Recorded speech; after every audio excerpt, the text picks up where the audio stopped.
O Livro dos Espíritos, obra de Allan Kardec. Que objetivo visa a providência divina, criando seres com problemas na mente, como os especiais. Eu falei especial aqui, mas a linguagem da época era outra. Os que habitam corpos de pessoas especiais são espíritos sujeitos a uma punição, ou algo do tipo, sofrem por efeito do constrangimento que experimentam e da impossibilidade em que estão de se manifestarem mediante órgãos não desenvolvidos ou desmantelados. Deixa eu dar uma explicaçãozinha aqui. É o seguinte, por exemplo, um político hoje, ele está representando o povo, mas se ele faz mau uso dessa oportunidade, se ele desvia dinheiro público para ele próprio, obviamente, se ele rouba os cofres públicos, por assim dizer, se ele rouba, ele tem grande chance de nascer com problemas mentais numa outra vida.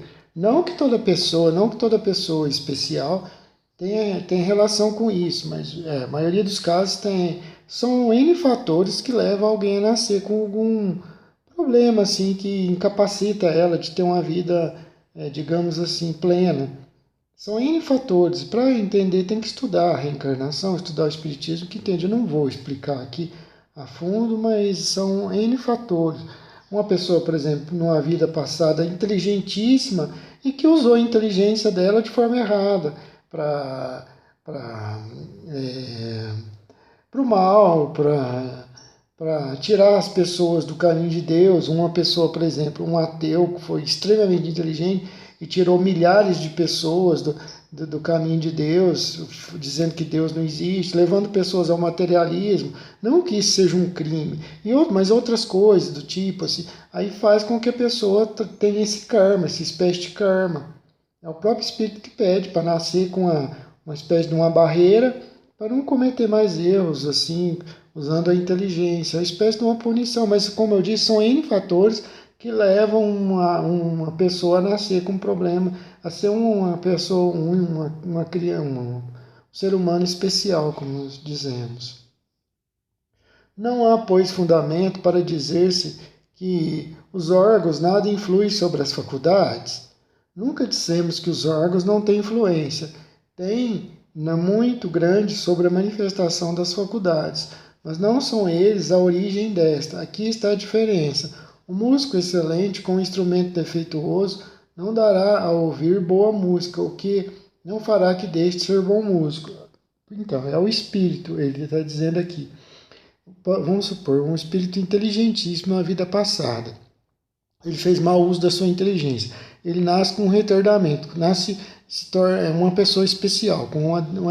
Ele, o espírito, não tem nada, mas o corpo tem. É como você pegar um piano sem 10 teclas e dá para Beethoven. É como você pegar um violão sem 2, 3 cordas e dá para um violinista, o melhor violinista do mundo, com um violão com apenas 1 ou 2 cordas, não vai conseguir fazer um som agradável de se ouvir, não vai conseguir nada, é a mesma coisa.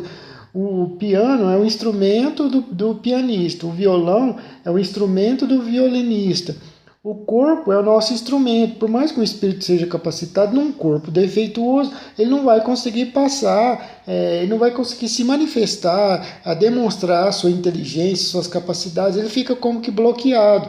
É uma punição na maioria dos casos, para erros do passado. Mas como eu disse, quem quiser entender tem que procurar estudar sobre reencarnação nas obras espíritas do próprio Allan Kardec, os livros de Chico Xavier explicam também essas questões.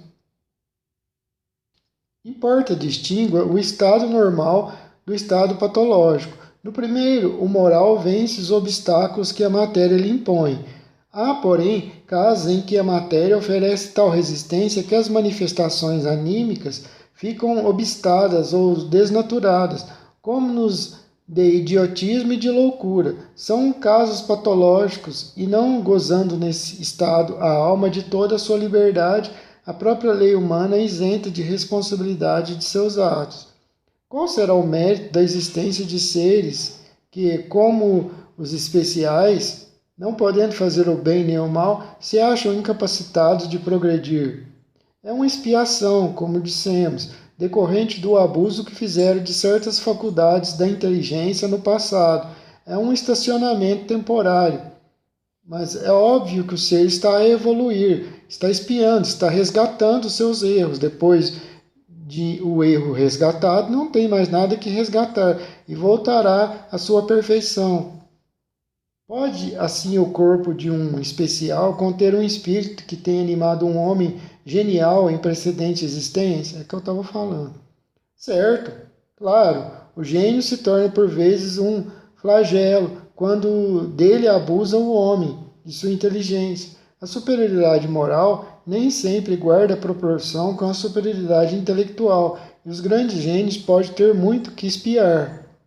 Daí, frequentemente, lhes resulta uma existência inferior à que tiveram e uma causa de sofrimentos. Os embaraços que o espírito encontra para suas manifestações se lhe assemelha a algemas que tolhem os movimentos a um homem vigoroso. Pode dizer-se que os especiais são estropiados do cérebro, como o coxo é das pernas, e dos olhos, o cego, mas não da alma. A alma está como que impossibilitada apenas de se manifestar. Na condição de espírito livre, o especial tem consciência de seu estado mental? Frequentemente tem. Compreende que as cadeias que lhe toldam o voo são prova e expiação. Qual, na loucura, a situação do espírito? O espírito, quando em liberdade, recebe diretamente suas impressões e diretamente exerce sua ação sobre a matéria. Encarnado, porém, ele se encontra em condições muito diferentes e na contingência de só o fazer com auxílio de órgãos especiais. Altera-se uma parte ou conjunto de tais órgãos, e eis que lhe interrompem no que destes dependam sua ação ou suas impressões. Se perde os olhos, fica cego. Se o ouvido, torna-se surdo, etc. Imagina agora que seja o órgão que preside as manifestações da inteligência, o atacado ou modificado, parcial ou inteiramente. E fácil te será compreender que só tendo o espírito a seu serviço órgãos incompletos ou danificados, assim por dizer, alterados, uma perturbação resultará de que ele por si mesmo e no seu fórum íntimo tem perfeita consciência, mas cujo curso não lhe está nas mãos deter. Então, o desorganizado é sempre o corpo, e não o espírito? Exatamente, mas convém não perder de vista que, assim como o espírito atua sobre a matéria, por sua vez, repercute no espírito. E que pode acontecer impressões se o espírito temporariamente, com alteração dos órgãos pelos quais se manifesta, e recebe as impressões. É quando o espírito está encarnado, por exemplo. Assim, quando ele está dormindo, o espírito está fora do corpo, aí o corpo influencia o espírito ainda. É mais ou menos isso que ele está falando. Mas quem quiser se inteirar melhor sobre essas questões, como eu já disse, é melhor estudar o tema, procurar sobre reencarnação, aí vai entender em detalhes, que aqui Kardec não está detalhando essas questões, ele está falando mais de forma superficial. Pode mesmo suceder que com a continuação, durando longo tempo a loucura, a repetição dos mesmos atos acabe por exercer sobre o espírito uma influência, pequena, mas influencia, de que ele não se libertará senão depois de haver libertado de toda a impressão material. Por que razão a loucura leva o homem algumas vezes a desatinos? O espírito sofre pelo constrangimento em que se acha e pela impossibilidade em que se vê de manifestar-se livremente. Depois da morte, o espírito do alienado se ressente do desarranjo de suas faculdades, pode ressentir-se durante algum tempo pequeno após a morte, até que se desligue completamente daquele corpo que foi sua matéria. Como o homem que desperta se ressente por algum tempo da perturbação em que o lançaram o sono. Às vezes a gente acorda assim, meio confuso, não sabendo onde está, pensando que já amanheceu o dia. Principalmente quando a gente dorme um pouquinho à tarde, assim, mais ou menos isso. De que modo a alteração do cérebro reage sobre o espírito depois da morte? Com a recordação, um peso oprime o espírito e, como ele não teve compreensão de tudo o que se passou durante a sua loucura, sempre se faz mister um certo tempo, a fim de se pôr à corrente de tudo. Nessa época não tinha... A linguagem era mais, como se diz assim, mais franca, mais aberta. Então falava loucura e hoje a gente fala especial, mas nessa época não era normal falar dessa forma. Por isso é que quanto mais durar a loucura no curso da vida terrena, tanto mais lhe durará a incerteza, o constrangimento depois da morte. Liberta o corpo, o espírito se ressente por certo tempo da impressão dos laços que aquele o prendia. Esse livro foi escrito há 170 anos, simplesmente isso. Então era uma outra linguagem e tinha que ser falado de acordo com a linguagem da época, né? Não existia essa terminologia que existe hoje, especial. A infância é tão desenvolvido quanto o de um adulto, o espírito que anima o corpo de uma criança. Isso não tem nada a ver. A idade do corpo pode ser muito mais, dependendo da evolução do espírito. Se o espírito progrediu, apenas a imperfeição dos órgãos infantis o impede de se manifestar, obra de conformidade com o instrumento de que dispõe.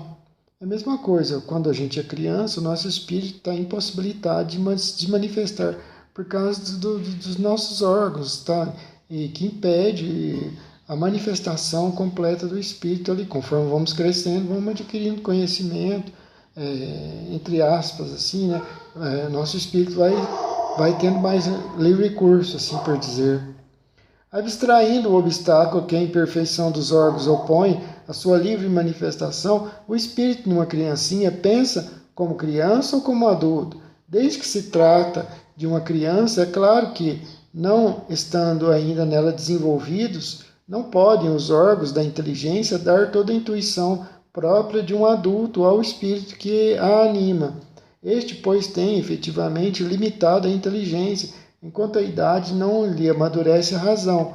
A perturbação que o ato da encarnação produz no espírito não cessa de repente, por ocasião do nascimento, só gradualmente se dissipa com o desenvolvimento dos órgãos.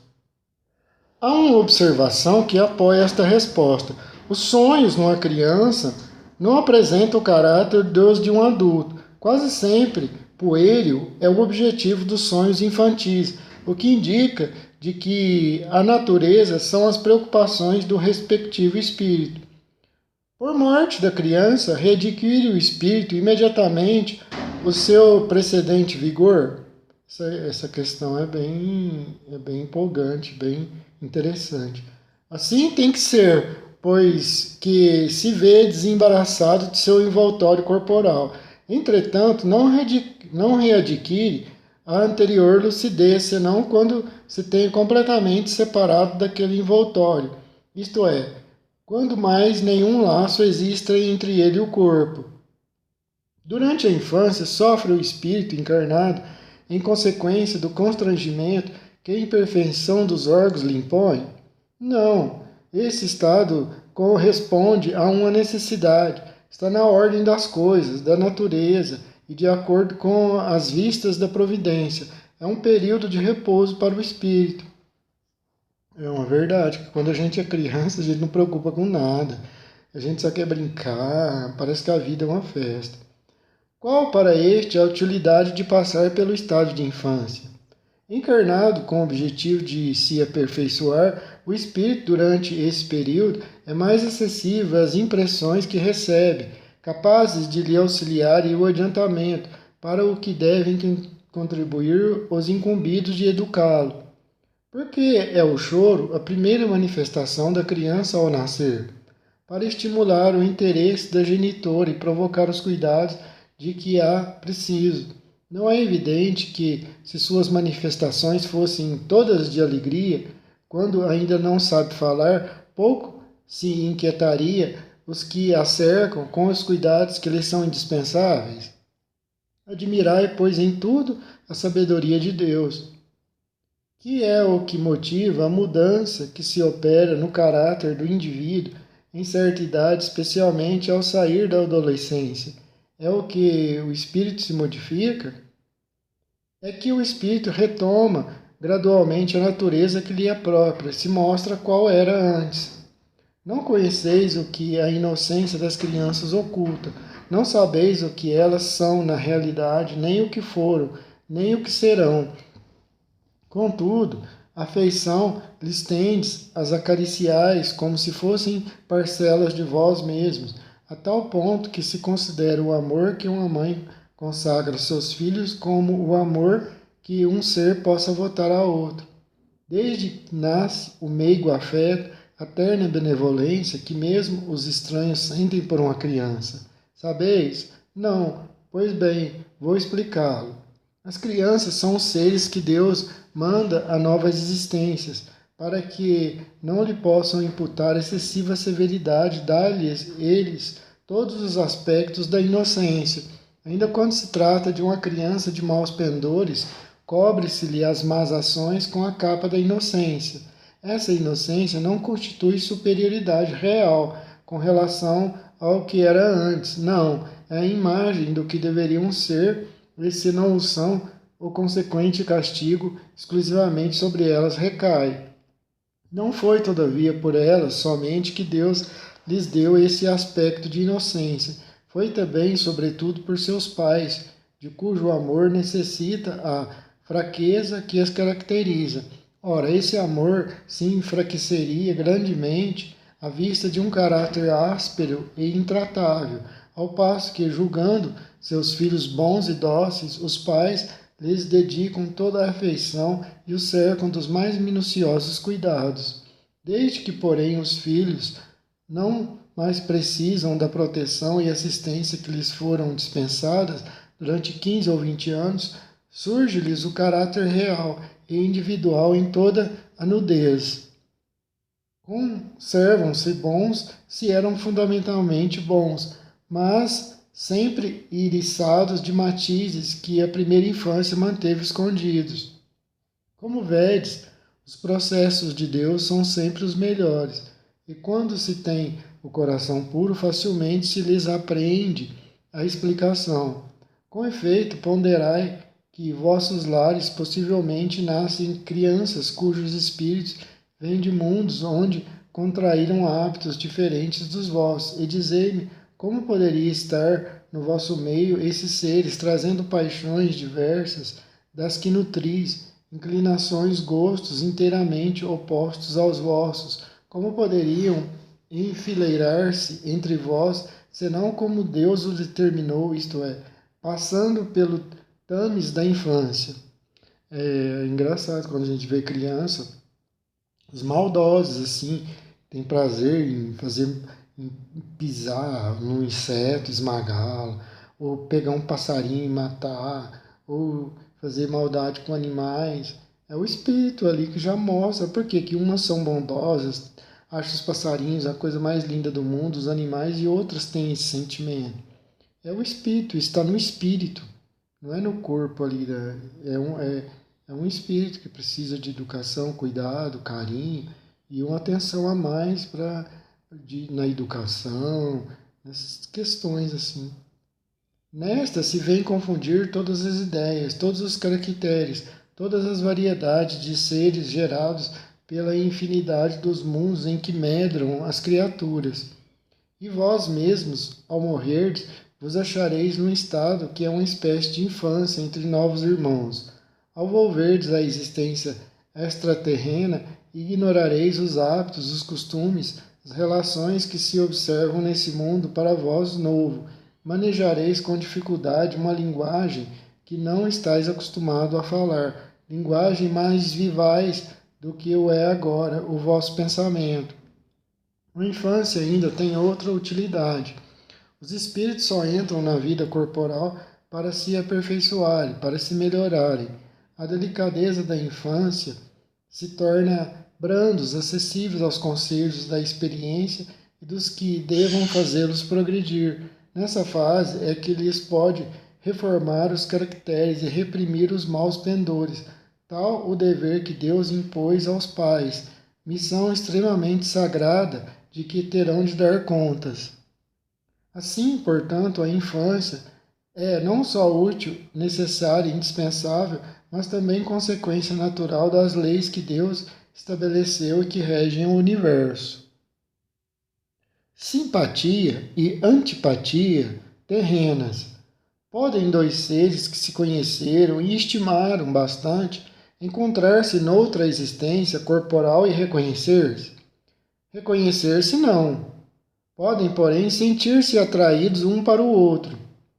E, frequentemente, diversa não é a causa de íntimas ligações fundadas em sincera afeição.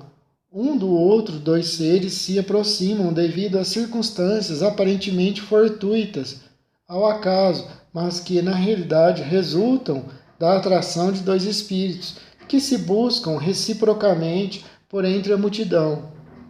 Não lhe seria mais agradável reconhecer-se? Nem sempre a recordação das passadas existências teria vários inconvenientes, e muito maiores seriam esses inconvenientes do que imaginar, estejam certos. Depois de mortos, reconhecerão e saberão que tempo passaram juntos.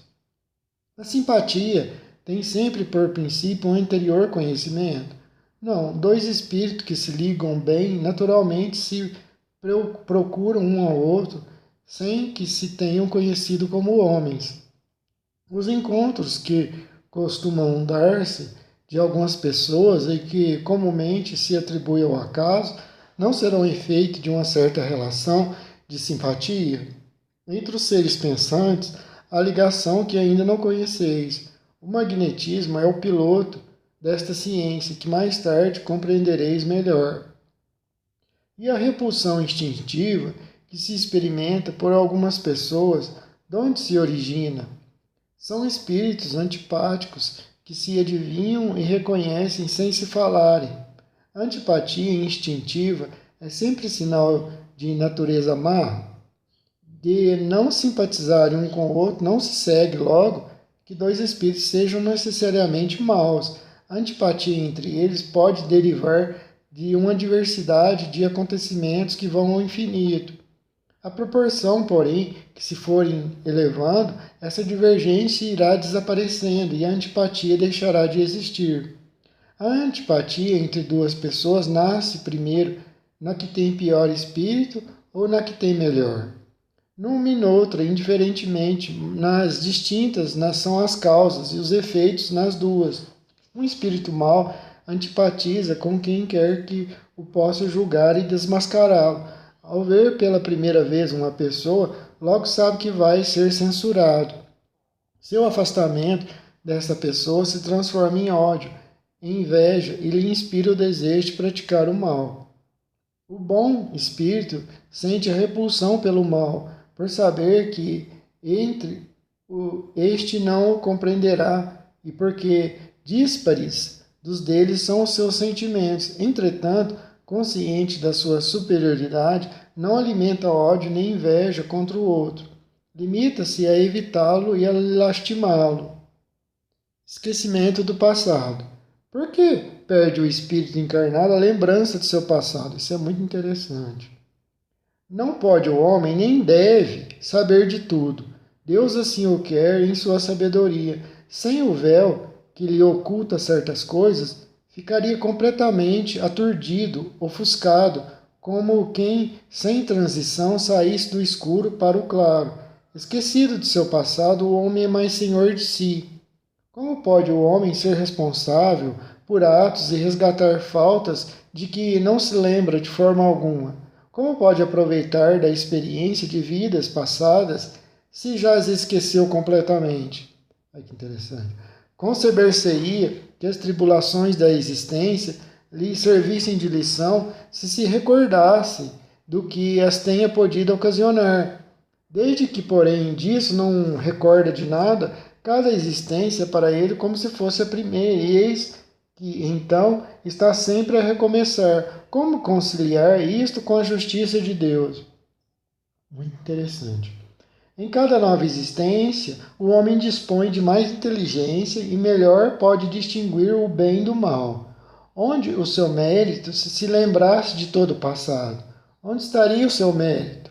Quando o espírito volta à vida anterior à vida espírita, diante de seus olhos se lhe estende toda a sua vida pretérita. Ele vê as faltas que cometeu e que deram causa ao seu sofrer, assim como de que modo as teria evitado. Reconhece justa a situação em que se acha e busca então uma existência capaz de reparar a que vem de transcorrer. Escolhe provas análogas às de que não soube aproveitar, ou as lutas que considere apropriadas ao seu adiantamento, e pede a espíritos que lhe são superiores que o ajudem na nova empresa que sobre si toma, ciente de que o espírito que lhe for dado por guia nessa outra existência se esforçará por levá-lo a reparar suas faltas, dando-lhe uma espécie de intuição das em que incorreu. Tendes essa intuição no pensamento, no desejo criminoso que frequentemente vos assalta e a que instintivamente resistis, atribuindo as mais das vezes essa resistência aos princípios que recebestes de vossos pais, quando é a voz da consciência que vos fala. Essa voz, que é a lembrança do passado, vos adverte para não recairdes nas faltas de que já vos fizestes culpados. Na nova existência, se sofre com coragem aquelas provas e resiste, o espírito se eleva e ascende na hierarquia dos espíritos ao voltar para o meio deles. Não temos, é certo, durante a vida corpórea, lembrança exata do que fomos e do que fizemos em anteriores existências, mas temos de tudo isso uma intuição, sendo as nossas tendências instintivas uma reminiscência do passado. E a nossa consciência, que é o desejo que experimentamos de não reincidir nas faltas já cometidas, nos concita a resistência àqueles pendores. Nos mundos mais elevados do que a Terra, onde os que os habitam não se veem premidos pelas necessidades físicas, pelas enfermidades que nos afligem, os homens compreendem que são mais felizes do que nós. Relativa é, em geral, a felicidade, sentimos-lo mediante comparação com o estado menos ditoso, visto que, em suma, alguns desses mundos, se bem melhores do que o nosso, ainda não atingiram o estado de perfeição. Seus habitantes devem ter motivos de desgostos, embora de gênero diferente dos nossos. Entre nós, o rico, conquanto não sofra as angústias das necessidades materiais, como o pobre, nem por isso se acha isento de tribulações e sofrimentos que lhe tornam amarga a vida. Pergunto então, na situação em que se encontram os habitantes desses mundos, não se consideram tão infelizes quanto nós, em que nos vemos, e não se lastimam da sorte, esquecidos de existências inferiores que lhes sirvam de termos de uma comparação? Cabem aqui duas respostas diferentes. Há mundos, entre os de que falas, cujos habitantes guardam lembrança clara e exata de suas existências passadas.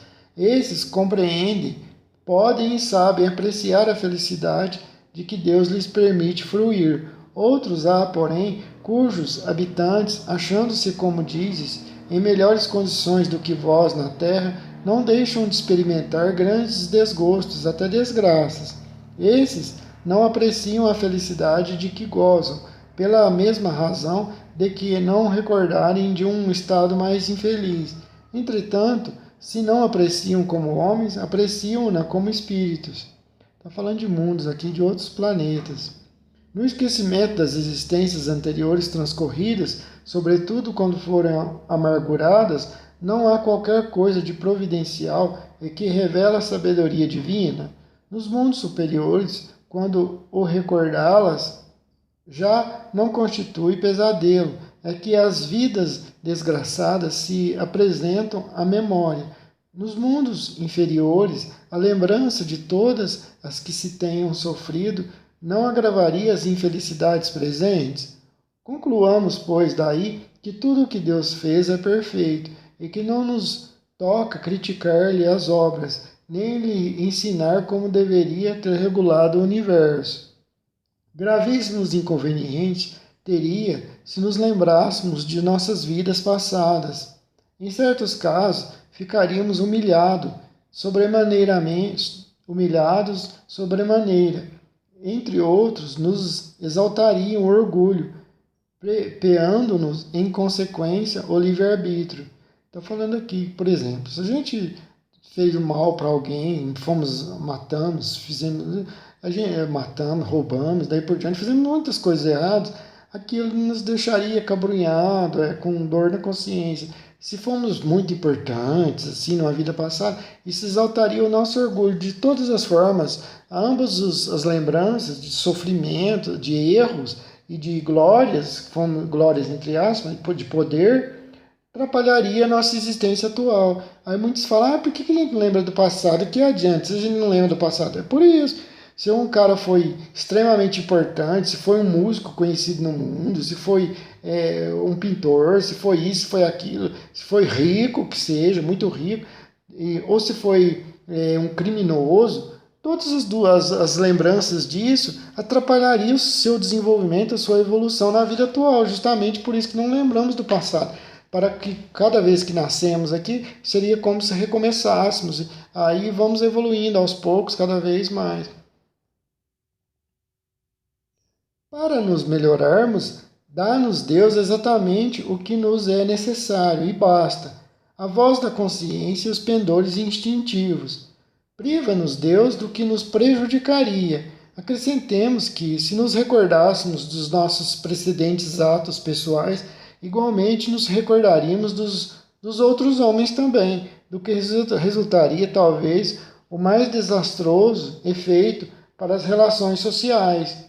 Nem sempre, podendo honrar-nos do nosso passado, melhor é que sobre ele um véu seja lançado. É verdade que eu estou falando. Por exemplo, aí a gente saberia tudo que as pessoas fez em vidas passadas. Não haveria, ia ser uma confusão danada. Um ficaria julgando o outro. Na vida passada você fez isso, você matou, você fez aquilo outro. Aí o outro, você fez isso, você fez isso.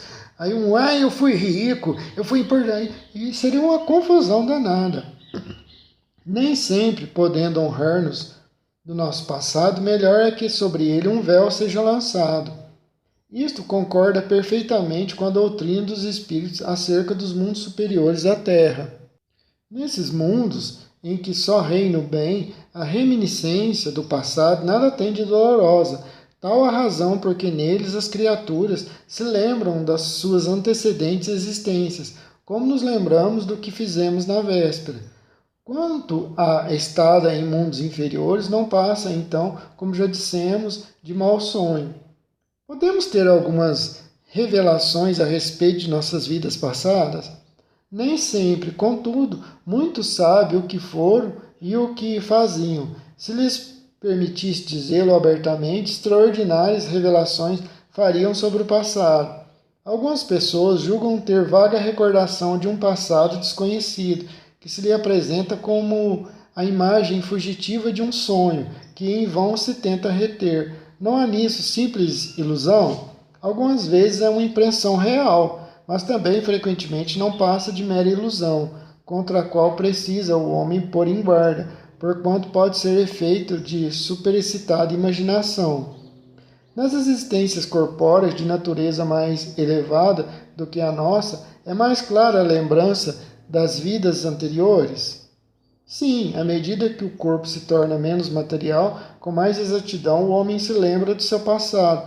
Esta lembrança, os que habitam os mundos de ordem superior a têm mais nítida. Sim, à medida que o corpo se torna menos material, com mais exatidão o homem se lembra do seu passado. Esta lembrança, os que habitam os mundos de ordem superior a têm mais nítida.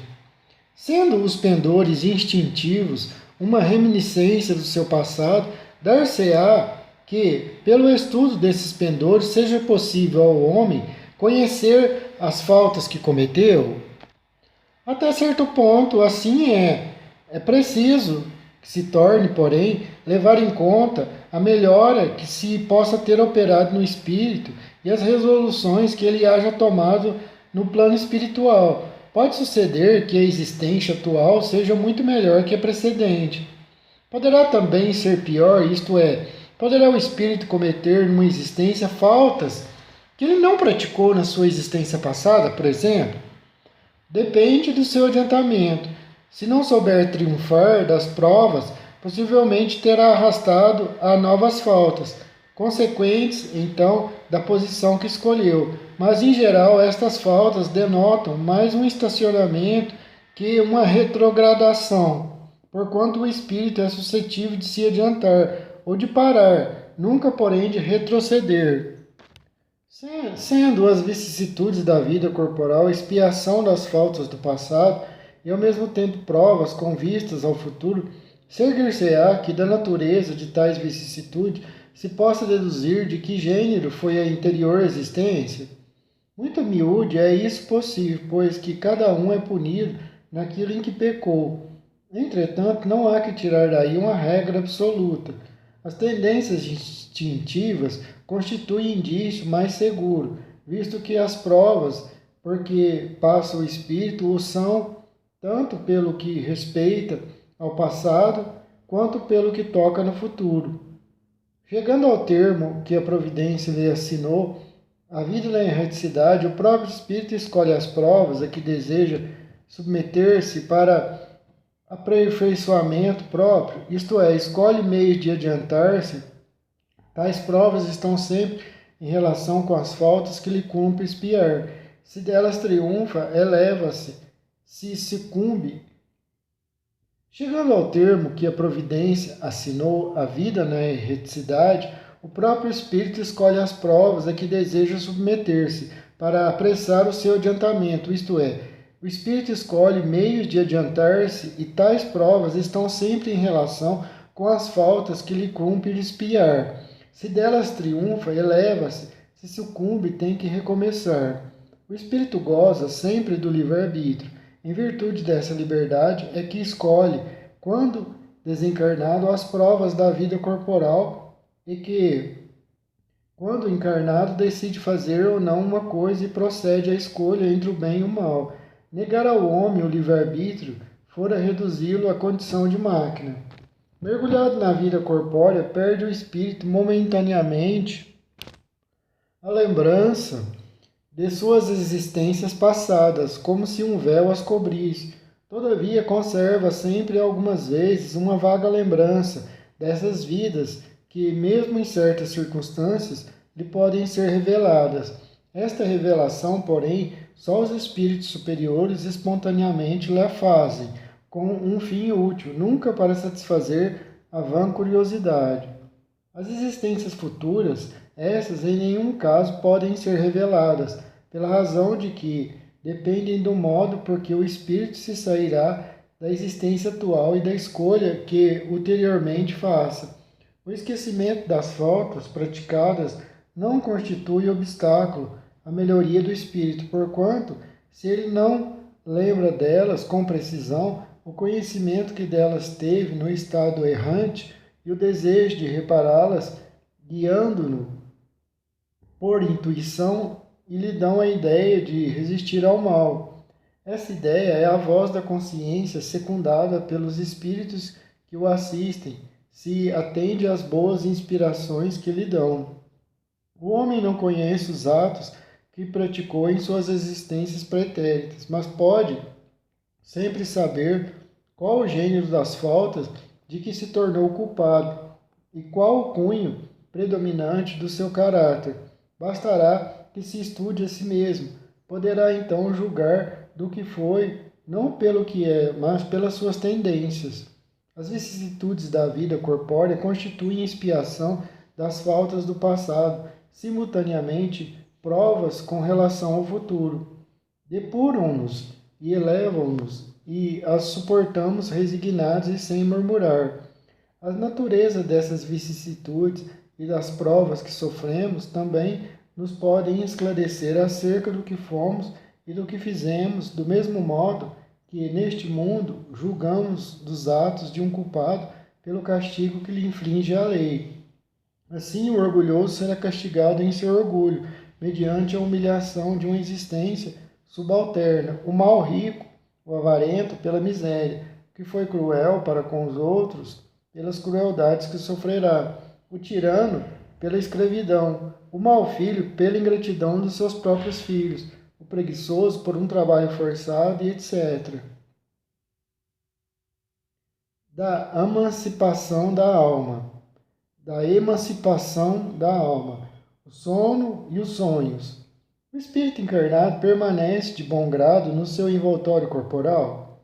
É como se perguntasses ao encarcerado se lhe agrada o cárcere. O espírito encarnado aspira constantemente à sua liberdade, e tanto mais deseja se ver livre do seu envoltório, quanto mais grosseiro é este.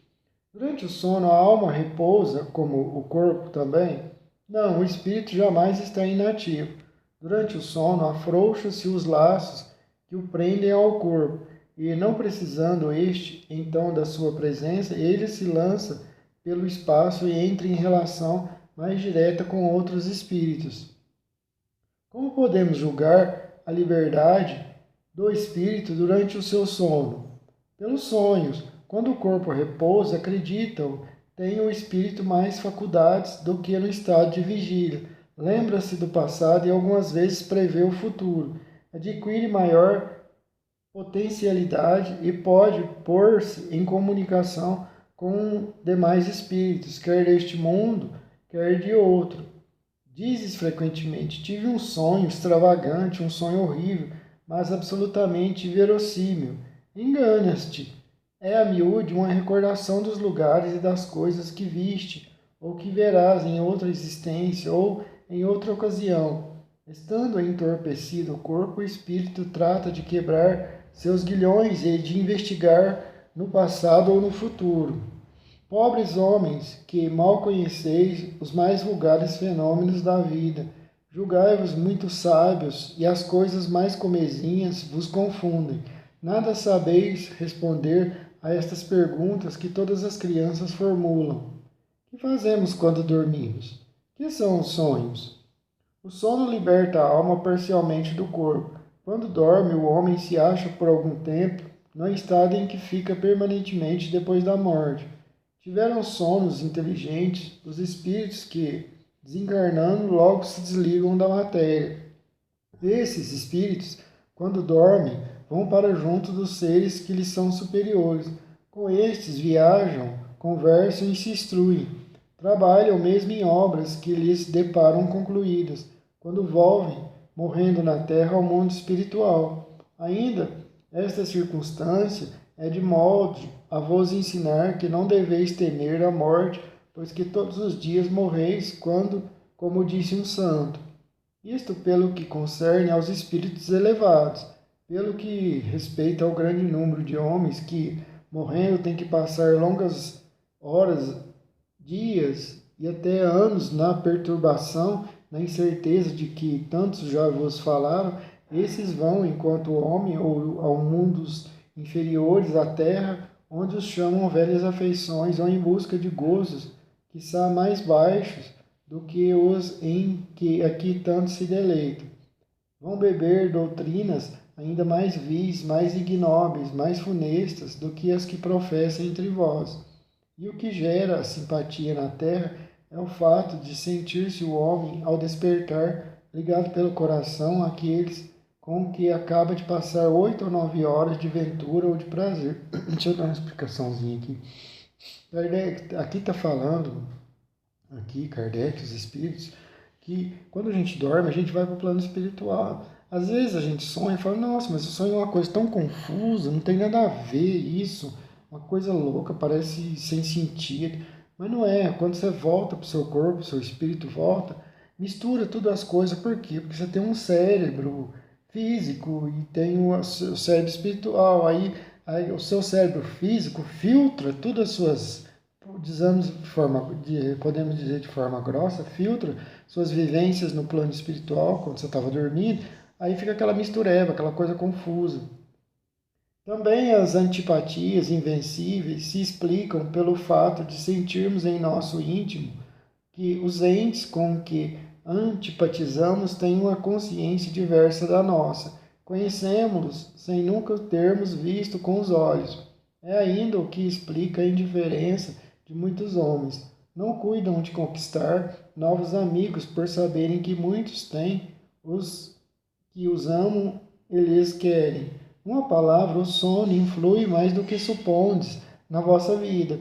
Graças ao sono, os espíritos encarnados estão sempre em relação com o mundo dos espíritos. Por isso é que os espíritos superiores assentem, sem grande repugnância, encarnar entre vós. Quis Deus que, tendo de estar em contato com o vício, pudessem eles ir retemperar-se na fonte do bem, a fim de igualmente não falirem quando se propõem a instruir os outros. O sono é a porta que Deus lhes abriu para que possam ir ter com seus amigos do céu. É o recreio depois do trabalho, enquanto esperam a grande libertação, a libertação final que os restituirá ao meio que lhes é próprio. O sonho é a lembrança que o espírito viu durante o sono. Notai, porém, que nem sempre sonhais. O que quer dizer isso? Que nem sempre vos lembrais do que vistes, ou de tudo o que havias visto enquanto dormis. É que não tendes, então, a alma no pleno desenvolvimento de suas faculdades. Muitas vezes apenas vos fica a lembrança da perturbação que o vosso espírito experimenta, a sua partida ou no regresso, a crescida da resulta do que fizeste ou do que vos preocupa quando despertas. A não ser assim, como explicareis os sonhos absurdos que tanto os sábios quanto as mais humildes e simples criaturas têm? Acontece também que os maus espíritos se aproveitam dos sonhos para atormentar as almas fracas e pusilânimes. Em suma, dentro em pouco, vereis vulgarizar-se outra espécie de sonhos, conquanto tão antiga como a de que vimos falando. Vós a desconheceis. Refiro-me aos sonhos de Joana, ao de Jacó, aos dos profetas judeus e aos de alguns adivinhos indianos. São recordações guardadas por almas que se desprendem quase inteiramente do corpo. Recordações dessa segunda vida a que ainda há pouco aludimos. Tratai de distinguir essas duas espécies de sonhos nos que vos lembrais, do contrário caireis em contradição e em erros funestos à vossa fé.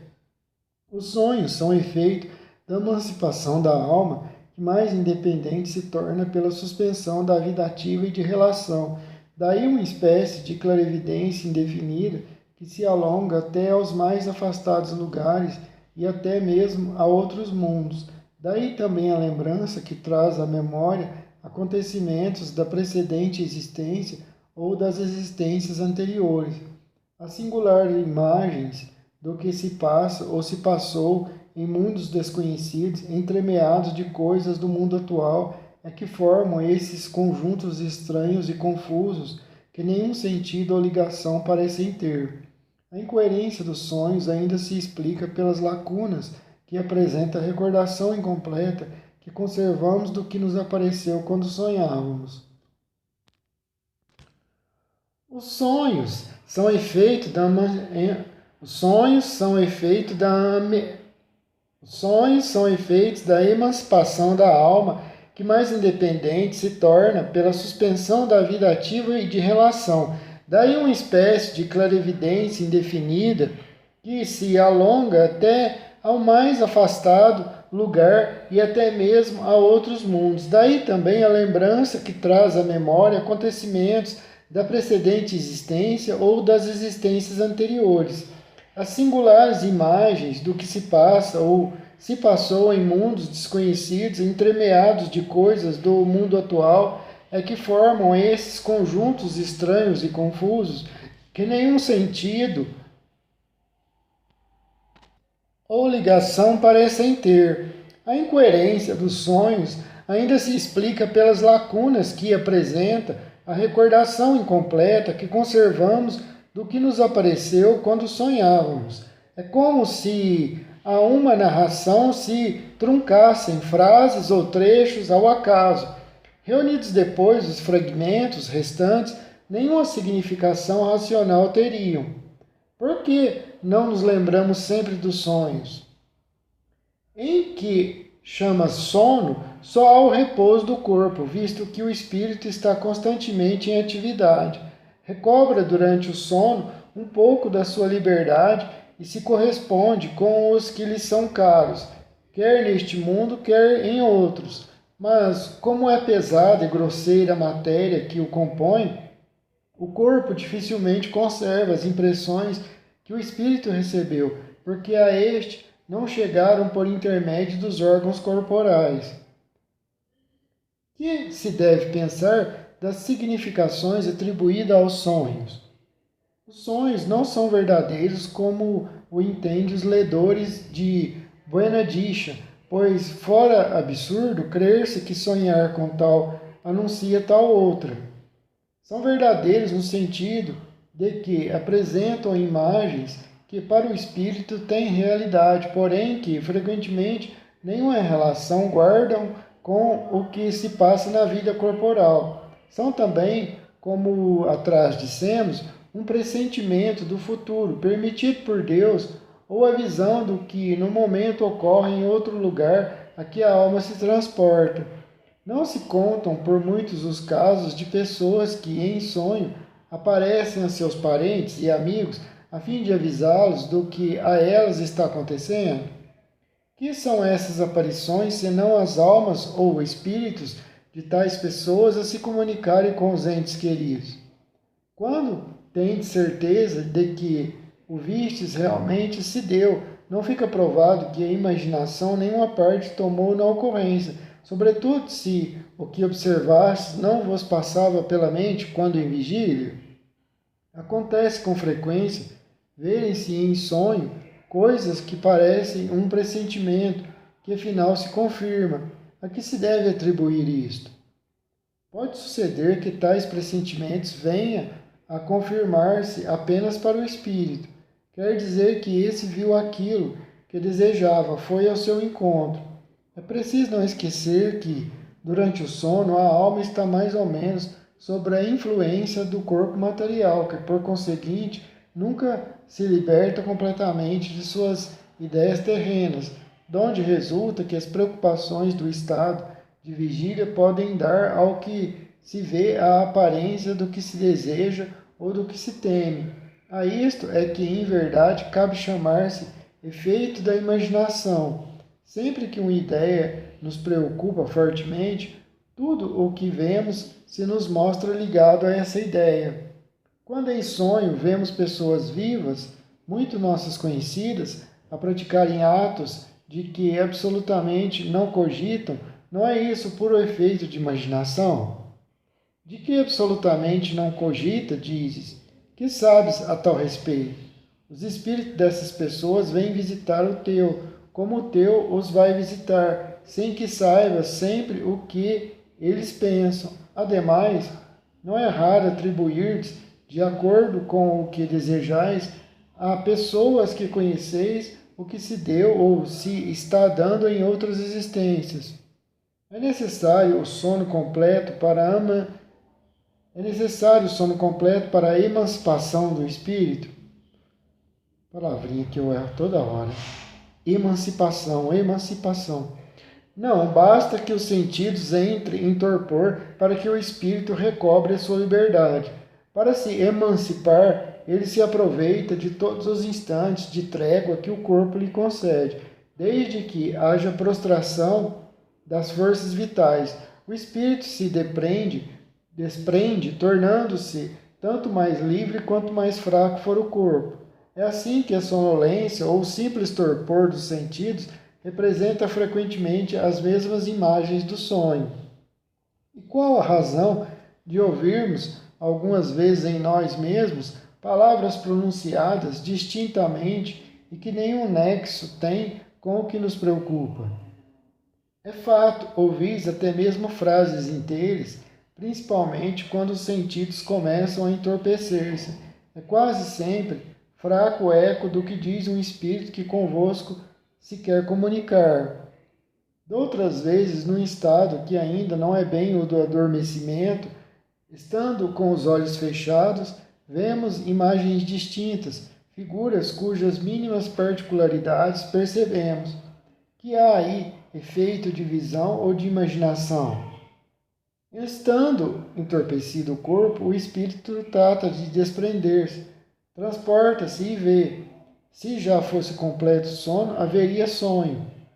Dá-se também que durante o sono, ou quando nos achamos apenas ligeiramente adormecidos, acodem-nos ideias que nos parecem excelentes e que se nos apagam da memória, apesar dos esforços que façamos para retê-las. De onde vêm essas ideias?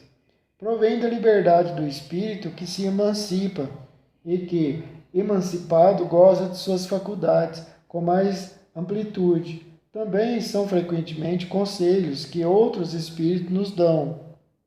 De que servem essas ideias e esses conselhos, desde que, por esquecê-los, não os podemos aproveitar? Essas ideias, em regra, mais dizem respeito ao mundo dos espíritos do que ao mundo corpóreo. Pouco importa que, comumente, o espírito se esqueça quando estiver voltado ao corpo. Na ocasião oportuna, voltar-lhe-ão como inspiração de momento. Estando desprendido da matéria e atuando como espírito, sabe o espírito encarnado qual será a época de sua morte? Acontece pressenti-la. Também sucede ter plena consciência dessa época, o que dá lugar a que, em estado de vigília, tenha a intuição do fato. Por isso é que algumas pessoas preveem com grande exatidão a data em que virão a morrer. Pode a atividade do espírito durante o repouso ou o sono corporal fatigar o corpo? Pode, pois que o espírito se acha preso ao corpo, qual balão cativo ao poste. Assim como as sacudiduras do balão abalam o poste, a atividade do espírito reage sobre o corpo e pode fatigá-lo. Visitas espíritas entre pessoas vivas. Isso é interessante. Do princípio da emancipação da alma parece decorrer que temos duas existências simultâneas, a do corpo, que nos permite a vida de relação ostensiva, e a da alma, que nos proporciona a vida de relação oculta. É assim? No estado de emancipação, prima a vida da alma. Contudo, não há verdadeiramente duas existências. São antes duas fases de uma só existência, porquanto o homem não vive duplamente. Podem duas pessoas que se conhecem visitar-se durante o sono? Certo, e muitos que julgam não se conhecerem costumam reunir-se e falar-se. Pode ter, sem que os suspeites, amigos em outro país. É tão habitual o fato de irdes encontrar-vos durante o sono, com amigos e parentes, com os que conheceis e que vos podem ser úteis, que quase todas as noites fazeis essas visitas. Que utilidade podem elas ter se as esquecemos? Já disse, de ordinário, ao despertardes, guardais a intuição desse fato, do qual se originam certas ideias que vos vêm espontaneamente, sem que possais explicar como vos acudiram. São ideias que adquiristes nessas confabulações. Pode o homem, pela sua vontade, procurar as visitas espíritas? Pode, por exemplo, dizer quando está para dormir: quero esta noite encontrar-me em espírito com fulano, Beltrano, quero falar para dizer isto. O que se dá é o seguinte: adormecendo, o espírito desperta e muitas vezes nada disposto se mostra a fazer o que o homem resolvera, porque a vida deste pouco interessa ao seu espírito, uma vez desprendido da matéria. Isto com relação a homens já bastante elevados espiritualmente. Os outros passam de modo muito diverso a fase espiritual de sua existência terrena. Entregam-se às paixões que os escravizam ou se mantêm inativos. Pode, pois, suceder tais sejam os motivos que a isso o induzem, que o espírito vá visitar aqueles com quem deseja encontrar-se, mas não constitui razão para que semelhante coisa se verifique. Simples fato de ele o querer quando desperto. Podem os espíritos encarnados reunir-se em certo número e formar assembleias? Sem dúvida alguma. Os laços antigos ou recentes da amizade costumam reunir desse modo diversos espíritos que se sentem felizes por estar juntos. Pelo termo antigo se devem entender os laços de amizade contraída em existências anteriores. Ao despertar, guardamos intuição das ideias que aurimos nesses colóquios, mas ficamos na ignorância da fonte de onde promanaram. Uma pessoa que julgasse morto um de seus amigos sem que tal fosse a realidade, poderia encontrar-se com ele em espírito e verificar que continuava vivo? É dado o fato, poderia ao despertar ter dele a intuição? Como espírito, a pessoa que figuras pode ver o seu amigo e conhecer-lhe a sorte.